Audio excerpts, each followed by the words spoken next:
আসসালামু আলাইকুম রহমতুল্লাহি ওয়া বারাকাতুহু। সম্মানিত দর্শক, সামনে রাষ্ট্রপতি নির্বাচন অথবা রাষ্ট্রপতি অপসারণ। ডক্টর মোহাম্মদ ইউনূসের সরকার বিদায় নেওয়ার পর এখন সবচেয়ে যে জটিল, কুটিল এবং ভয়ঙ্কর একটি খেলা আগামীতে জাতির সামনে অপেক্ষা করছে। যদি সেটা শান্তিপূর্ণভাবে হয় আলহামদুলিল্লাহ, আর যদি এই রাজনীতির যে শতরঞ্চি বা রাজনীতির যে খেলাধুলা, সেই খেলাতে ১৯-২০ হয়, হেরফের হয়, সর্বনাশ হয়ে যাবে, মারাত্মক সর্বনাশ হয়ে যাবে। আমি আমার নিজের জীবনে যে জিনিসগুলো দেখেছি, যে আমি পরিশ্রম ছাড়া অপ্রত্যাশিতভাবে অন্যের দয়ায়, অন্যের করুণায় বা অন্যের খেয়াল খুশিতে যখন কোনো একটা জিনিস গ্রহণ করেছি, পেয়েছি, ভোগ করেছি, ওটা আমার জীবনে ভীষণ রকম অপমান, দুর্ভোগ, দুর্দশা, লাঞ্ছনা, গঞ্জনা ডেকে নিয়ে এসেছে। আমি যখন আমার নিজের পরিশ্রমলব্ধ কোনো কাজ করেছি, বা আমার একটা সার্কেল আছে, জীবনের একটা রোড ম্যাপ আছে, যেটা পরিণত বয়সে প্রতিটা মানুষ বুঝতে পারে যে তার পক্ষে কোন কাজটি করা শোভনীয়, কোন কাজটি করা অশোভনীয়। চোর কখনো রাতারাতি যদি ভালো কাজ করতে যায় ধরা খাবে। ও চুরির মধ্যেই হয়তো ওর জীবনের একটা সার্কেল রেখে দেওয়া হয়েছে। ও হঠাৎ অলি আল্লাহ হতে চাইলে, মসজিদ থেকে নামাজ পড়তে চাইলে, ওই দিন সে জুতা চুরি করে না, কিন্তু লোকজন তাকে জুতো চুরির জন্য মারধর করবে। আবার কোন একজন অলি আল্লাহ, গাউস কুতুব, পীর মাশায়েখ, সে হয়তো একদিনের জন্য যে কোনো একটা লাউ চুরি করে বসলো, সে এমন শাস্তি পাবে যেটা কল্পনা করার মতো নয়।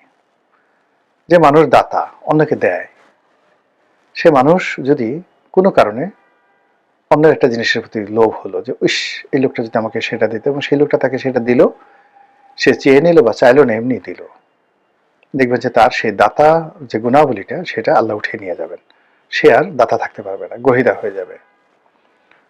ভোগী, যে মানুষ মানুষকে খাওয়ায়, শুধু মানুষকে খাওয়ায়, সে যদি কোনো কারণে অন্য মানুষটা খেতে পছন্দ করে বা বাধ্য হয়, বা অন্য মানুষটা খেতে যায়, তার সে সম্মানটা আর থাকে না। তো আমার এই নিজের জীবন দিয়ে আমি এটা জিনিস বললাম, যে আমার জীবনে সব ক্ষেত্রেই পরিশ্রম, সম্মান, মর্যাদা, যা কিছু যতটুকু আমার অর্জন, প্রত্যেকটার পিছনে আল্লাহর দয়া, করুণার সঙ্গে সঙ্গে আমাকে আল্লাহ মেহনত করার সুযোগ দিয়েছেন। কারো দয়া, করুণা, কোনো মানুষের সাহায্য জন্য আমাকে কোনোদিন আমার শৈশব থেকে এই পর্যন্ত কোথাও যেতে হয়নি।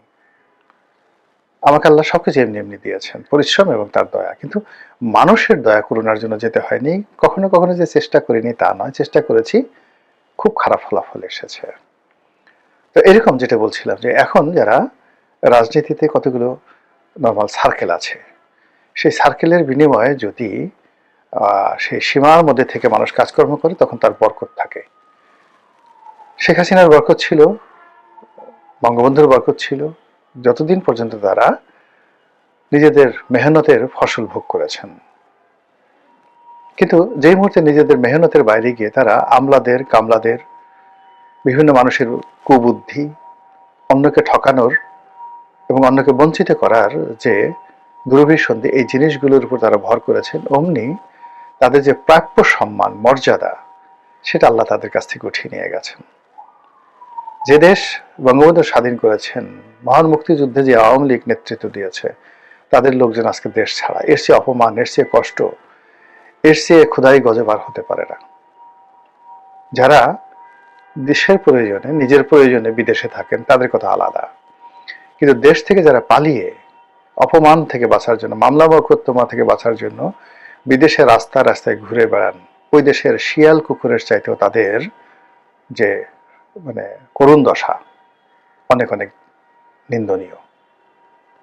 তো যেটা বলছিলাম, যে এই যে একটা নির্বাচন হয়ে গেল, আমি কিচ্ছু বলবো না, আল্লাহ সাক্ষী।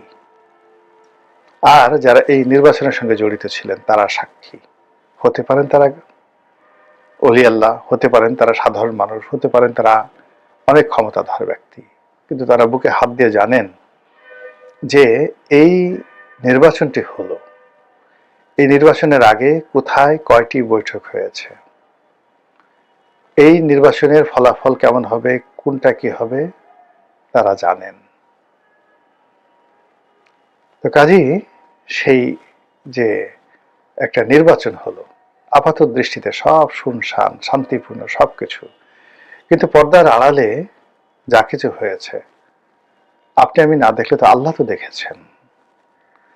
এই বাংলাদেশে একজন প্রধান নির্বাচন কমিশনার সিইসি নুরুল হুদা আমার খুব ঘনিষ্ঠজন ছিলেন। তার মতো ভালো মানুষ খুব অল্প আছেন। সেই নুরুল হুদা সাহেব তার নিজের ঘরের মধ্যে, উত্তরাতে বাড়ির মধ্যে জুতো পিটা খেয়েছেন, চট থাপ্পড় কিলখুশি খেয়েছেন, জুতোর মালা পরিয়ে লাথি গুঁতো দিয়ে তাকে এখন জেলখানায় ঢোকানো হয়েছে। হাবিবুল আওয়াল আমার ডিপার্টমেন্টের বড় ভাই, ল ডিপার্টমেন্টের, অনেস্ট কাকে বলে, সততা কাকে বলে, 2024 নির্বাচনের জন্য তিনি যেভাবে নিন্দিত হয়েছেন, যেভাবে তিনি নুরুল হুদার ঘটনার পরে মব আতঙ্কে অস্থির হয়ে পড়েছিলেন, পুলিশ ডেকে তারপর তিনি আত্মসমর্পণ করে জেলখানায় ঢুকে এখন প্রাণ বাঁচাচ্ছেন। এইভাবে মানুষের যে হক, সেই হক নষ্ট করলে আপনি সামনে থাকেন, পিছনে থাকেন, দূরে দাঁড়িয়ে দাঁড়িয়ে তামসা দেখেন, ঘ্রাণ শুকেন, মানুষের হক নষ্ট করলে দুনিয়াতেই এটার বিচার হয়ে যায়। কেউ রক্ষা পায়নি। স্বাধীনতার পর থেকে আজ অবধি বঙ্গবন্ধু রক্ষা পেয়েছেন? জিয়াউর রহমান কি আপনার কি মনে হয় তার যে মৃত্যুটা খুব স্বাভাবিক মৃত্যু? এরশাদের অপমান, এরশাদের ক্ষমতাচ্যুতি, এরশাদের মৃত্যু স্বাভাবিক? রওশন এরশাদের অবস্থা কি? এবং খালেদা জিয়ার অবস্থা কি? তিনি যে কষ্ট করেছেন আপনার কি মনে হয় তিনি শুধু পুণ্যময় কাজ করেছেন, ভালো কাজ করেছেন, আর শেখ হাসিনা তাকে শাস্তি দিয়েছে? আপনার কি তাই মনে হয়? এর মধ্যে কি কোনো প্রকৃতির লীলা খেলা নেই? 17 বছর তারেক রহমান সাহেব দেশের বাইরে কাটিয়ে আসলেন। তিনি যে 17 বছর অপমানজনক একটা জীবনযাপন করেছেন, কিংবা 11 সময় তার সঙ্গে যে আচরণ করা হয়েছে, এটা কি আল্লাহর জমিনে এমনি এমনি কোনো ঘটনা ঘটে? বলেন তো। তাহলে আল্লাহ দায়ী হবেন না যে ঠিক আছে তারেক রহমান সাহেব নির্দোষ ছিলেন, ফুলের মতো পবিত্র ছিলেন, তাকে মিলিটারি নিয়ে মেরেছে, কোমর ভেঙে দিয়েছে, কাজেই আল্লাহ ন্যায় বিচারক নন, আল্লাহ ভুল করেছেন, এই কথা আপনি বলার সঙ্গে সঙ্গে ইমান চলে যাবে। আর আপনি যদি এই কথাগুলো বলেন, বিশ্বাস করেন, তখন আপনার প্রশ্ন করা আপনার জন্য ফরজ হয়ে যায় যে আপনি এই যে 17 বছর এত কষ্ট করলেন, আপনি এখান থেকে আবার নিয়ামত পেলেন, কিভাবে পেলেন? আপনি কি তওবা করেছেন, অনুশোচনা করেছেন? আল্লাহ কাছে আপনি কিভাবে আত্মসমর্পণ করেছেন যে আল্লাহ আপনাকে ক্ষমা করে দিয়ে আবার নতুন একটি নিয়ামত আপনাকে দান করলেন? এই প্রশ্ন করা আপনার জন্য ফরজ। আপনি যদি সেই কৌশল জেনে নেন তারেক রহমান সাহেবের কাছে, তারপর নিজে অনুসরণ করেন নিজের ভুলের জন্য, তখন আপনার আত্মশুদ্ধি হবে। কিন্তু আপনি যদি মনে করেন যে না, আমার নেতা ভুল করতে পারেন না, সব ভুল মঈনুদ্দিন ফখরুদ্দিনের, সব ভুল মাসুদউদ্দিনের, সব ভুল শেখ হাসিনার, তাহলে আপনি গাফিল হয়ে যাবেন। আল্লাহর হুকুম ছাড়া গাছের পাতা নড়ে না। তারেক রহমান গেছেন অতীতে আল্লাহর হুকুমে, আবার আসছেন আল্লাহর হুকুমে, এটি আপনাকে বুঝতে হবে। যা বলছিলাম, সামনে রাষ্ট্রপতি নির্বাচন, এই রাষ্ট্রপতি নির্বাচন নিয়ে অনেক খেলা হবে। সেই খেলার আগে বর্তমান রাষ্ট্রপতি কি মেয়াদ পূর্ণ করবেন নাকি চলে যাবেন? দিস ফার্স্ট প্রশ্ন। সম্ভবত তাকে চলে যেতে বলা হবে বা তিনি চলে যাবেন। দ্বিতীয়ত, কে হবে রাষ্ট্রপতি? ডক্টর মোহাম্মদ ইউনূস নাকি বিএনপির কোনো কর্তা ব্যক্তি? এখানে আমি শুধুমাত্র ওই একটা শব্দ স্মরণ করাই দিতে চাই, যদি ডক্টর মোহাম্মদ ইউনূসের সঙ্গে বিএনপির কোনো কমিটমেন্ট থাকে বা ছিল, এই কমিটমেন্ট বিএনপিকে রক্ষা করতে হবে। যদি বিএনপি সেটা না করে, তাহলে বিএনপির এখান থেকে পতন শুরু হবে। এই জন্য বললাম ভয়ঙ্কর খেলা, বিএনপি যদি কমিটমেন্ট না রাখে। এক, আবার ধরেন ডক্টর মোহাম্মদ ইউনূসের সঙ্গে তার কোনো কমিটমেন্ট ছিল না, তার দলের যে লোকজন রয়েছেন তাদের হক নষ্ট করে তারা যদি একটা ভাব দেখানোর জন্য ডক্টর মোহাম্মদ ইউনূসকে রাষ্ট্রপতি করেন, এটাও তাদের জন্য একটা ভয়ঙ্কর খেলা হবে। 3 নম্বর হলো যে হানা ভোট, সংবিধান সংশোধন এবং জুলাই সনদ, এগুলোতে যেই বিষয়গুলোতে তারা নোট অফ ডিসেন্ট দিয়েছেন, সেইগুলো ছাড়া যেগুলোতে অ্যাগ্রি করেছেন, সেই অ্যাগ্রির বিষয়গুলো তাদেরকে অক্ষরে অক্ষরে পালন করতে হবে।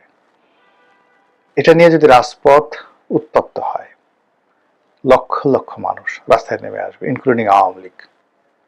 এই সুযোগে সামাল দিতে পারবে না তারেক রহমান সাহেব, ফলে তাদেরকে কমিটমেন্ট রক্ষা করতে হবে। এখন সেই হানা ভোট নিয়ে, উচ্চ কক্ষ নিয়ে, সংবিধান সংশোধন নিয়ে অনেকেই উল্টো উল্টা কথাবার্তা বলছেন। এটা ঠিক হচ্ছে না, এই কথাগুলো তাদের আগে বলা উচিত ছিল। তারা আমি আগেও টকশোতে কথাগুলো বলেছে যে বিএনপি খুব ধৈর্য ধারণ করছে। তারা বলছে আগে বিয়েটা হোক না, হাঙ্গাটা হয়ে যাক, তারপর দেখা যাবে। এখন ক্ষমতা লাভ করা হয়ে গেছে, এখন তারা যদি অতীতে শেখ হাসিনার মতো তাড়াহুড়ো করে কোর্টের রায় নিয়ে তত্ত্বাবধায়ক সরকারের পদ্ধতিটা বাতিল করে দেওয়ার মতো এইবারও এই জুলাই সনদের সবকিছু তারা বাদ দিয়ে দেন, বিশ্বাস করেন, মুহূর্তের মধ্যে বারুদের মতো রাজপথ উত্তপ্ত হয়ে পড়বে। মুহূর্তের মধ্যে রাজপথ। এই যে এখন আমরা ঠাট্টা করছি, এই রাজুতে আয়, হাসনাত সার্জিসদেরকে নিয়ে আমরা ঠাট্টা করছি, এখন তাদের কথা মতো রাজুতে কেউ আসছে না। বিশ্বাস করেন, বিএনপি যদি তাদের অঙ্গীকার রক্ষা না করে আবার রাজুতে আয়, সবাই রাজুতে চলে আসবে, সবাই রাজুতে চলে আসবে। আমাদের এই দেশ পরিবর্তন হতে খুব দেরি লাগে না। আর যদি বিএনপি তাদের অঙ্গীকার রক্ষা করে অক্ষরে অক্ষরে সব পালন করেন, তাহলে প্রধানমন্ত্রীর ক্ষমতা কার্টেল হয়ে যাবে, রাষ্ট্রপতি খুবই গুরুত্বপূর্ণ ব্যক্তি হয়ে পড়বে। বিএনপির সাথে যদি ডক্টর ইউনূসকে রাষ্ট্রপতি বানানোর কমিটমেন্ট থাকে আর রাষ্ট্রপতির সেই ক্ষমতা ডক্টর মোহাম্মদ ইউনূসের হাতে থাকে, শেষ দিন পর্যন্ত তারেক রহমান বিপদ বিপত্তি বোধে থাকবেন। আবার যদি কমিটমেন্ট বন্ধ করে তিনি যদি তার নিজের পছন্দের মতো লোককে, তার স্ত্রীকে রাষ্ট্রপতি বানান এই জুলাই সনদের অধীনে, তাহলে ওই যে কমিটমেন্ট রক্ষা না করার কারণে ক্ষুধার গজব তার চারিদিকে ঘুরতে থাকবে। তাহলে বুঝতে পারেন যে রাষ্ট্রপতি নির্বাচন নিয়ে তারপর জুলাই সনদ পাশ করা নিয়ে কি হতে যাচ্ছে, কি হচ্ছে। আমরা যা কিছু দেখছি এটাই প্রথম এবং শেষ খেলা নয়। তারেক রহমান সাহেব জাতির উদ্দেশ্যে ভাষণ দিচ্ছেন, প্রধানমন্ত্রী হয়েছেন, প্রধানমন্ত্রী তারেক রহমান রাস্তাঘাটে চলাফেরা করছেন সাধারণের মতো। It's not the last scenario, maybe আরো অনেক কিছু অপেক্ষা করছে। এজন্য ইমান ঠিক রাখা লাগবে, একিন ঠিক রাখা লাগবে, কমিটমেন্ট ঠিক রাখা লাগবে, লোভ লালসা মুক্ত হতে হবে। এবং সেই কাজটি তারা যদি করতে পারেন, অবশ্যই আমরা সবাই খুশি হবে। এর কারণ হলো তারেক রহমান সাহেব সফল হলে আমরাও সফল হব, আর তিনি ব্যর্থ হলে আমরাও ব্যর্থ হব। মহান আল্লাহ আমাদের সবাইকে হেদায়েত দান করুন এবং হেফাজত করুন। আসসালামু আলাইকুম ওয়া রাহমাতুল্লাহি ওয়া বারাকাতুহু।